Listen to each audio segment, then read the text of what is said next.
Hi, welcome to Belinda's Sewing Secrets. I'm Belinda. In today's video, we're going to use the walking foot or the integrated adjustable foot, which belongs to machines that have an integrated adjustable feed. But we're going to start off with the walking foot, and this is not just for quilters, normal sewers. A walking foot is a wonderful accessory to buy if you don't get it with your machine. Before we get started, I'd like to ask you if you would please subscribe to the channel. It is free for you to do and it really helps us a lot. Then if you'd give me a like and hit the bell icon so that you get notification when I put up a new video with more information on how to use your accessories, and will help you use the accessories and how to use your sewing machine. So let's get started. So here we have the walking foot and the foot for the integrated adjustable feed, which is called an AccuFoot. And the walking foot can be attached to 90% of the sewing machines out there, and some variation of the foot. So when you're sewing two different fabrics together, one is definitely going to feed differently to the other. It just is. The feed dog is going to feed the bottom one, and the top one is going to be restricted slightly. And here, your foot will feed the top piece, and your machine will feed the bottom piece. So it will just be better.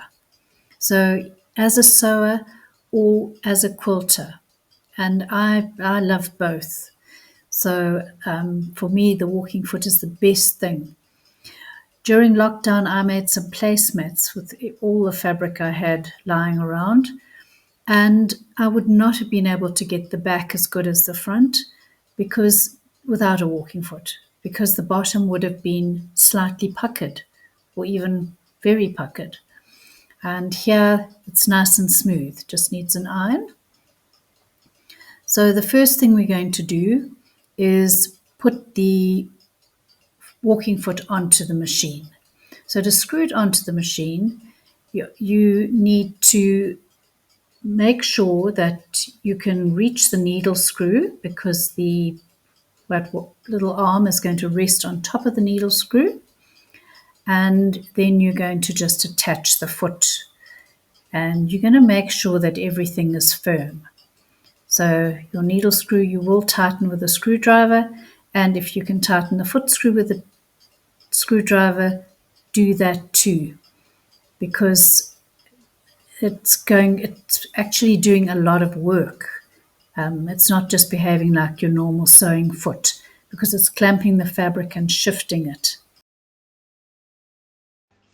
Remember to tighten the needle screw with a screwdriver. You really don't want the needle to fall out as you are sewing.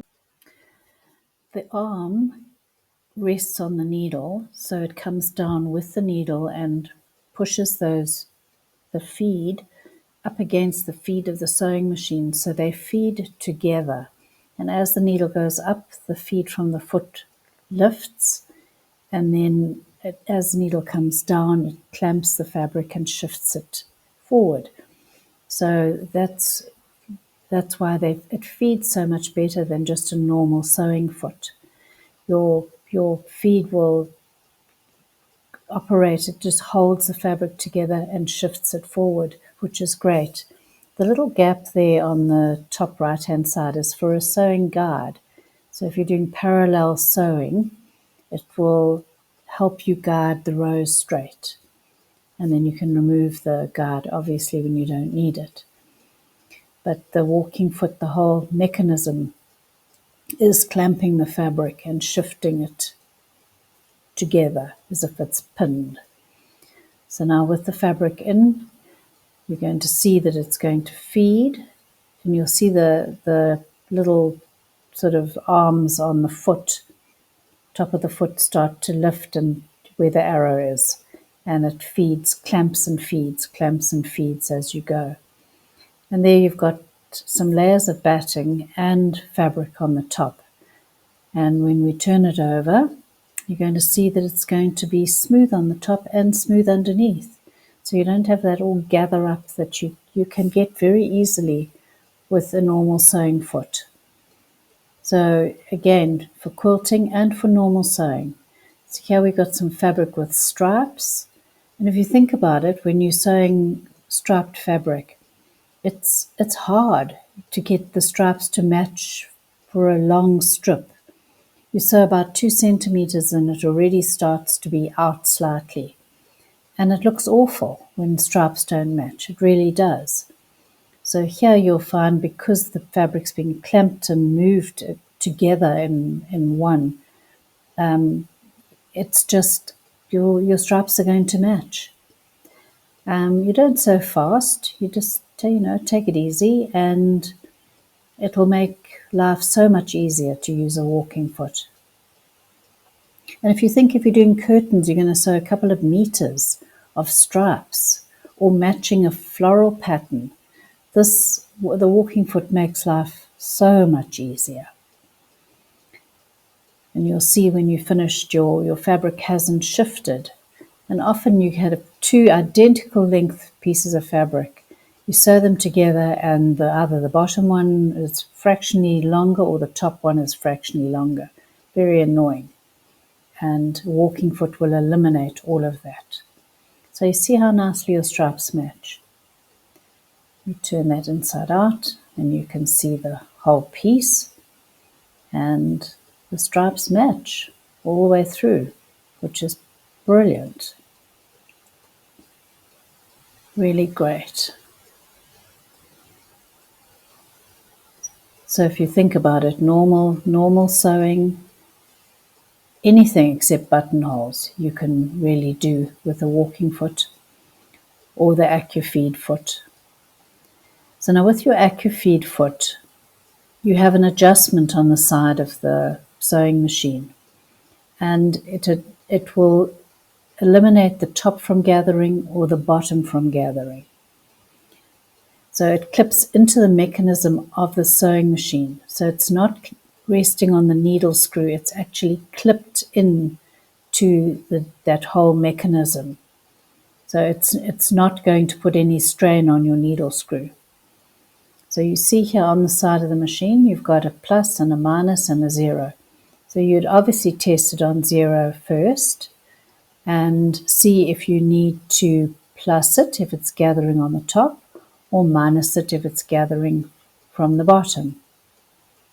And you can go in small increments. You don't have to go all the way plus or all the way minus.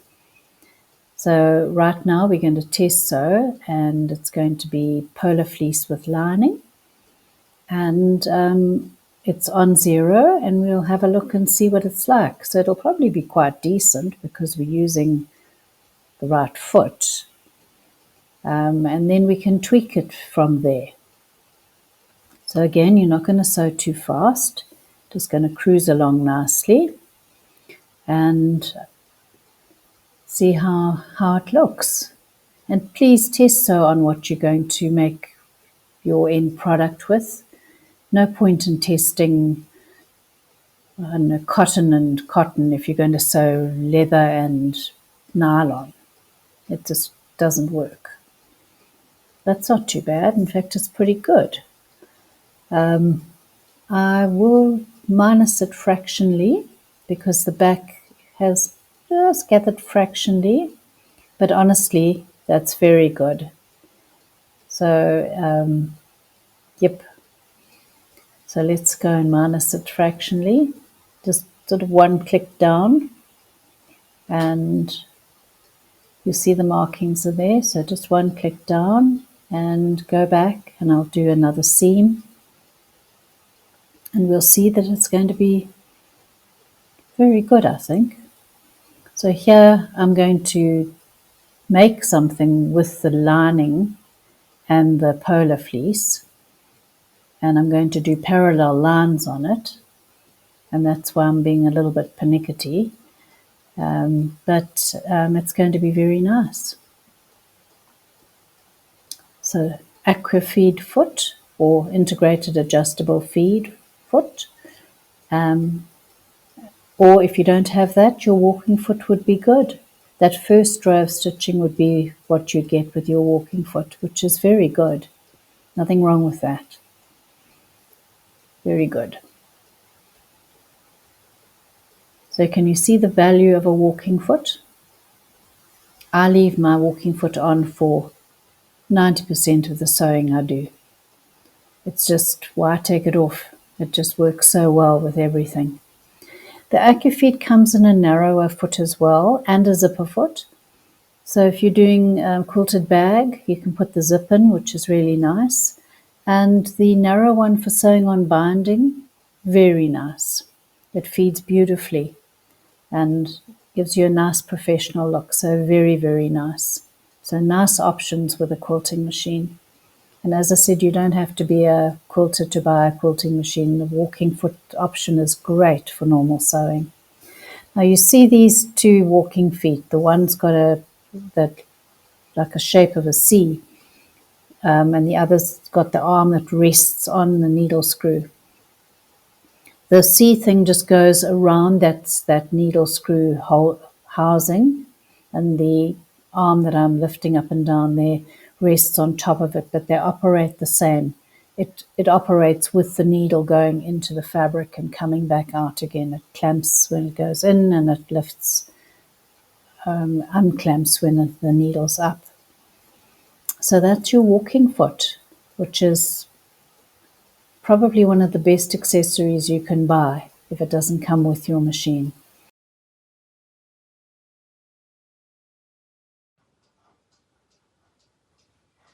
Thank you for watching this video. I hope you found it useful. And Linda Lou will point out another video that I think you may also find useful. And I'll see you in the next video.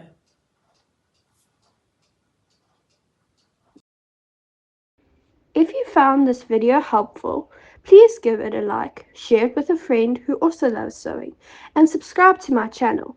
I'd also love to hear from you. Leave a comment below if you have any questions, or let me know what sewing tips you'd like to see in future videos.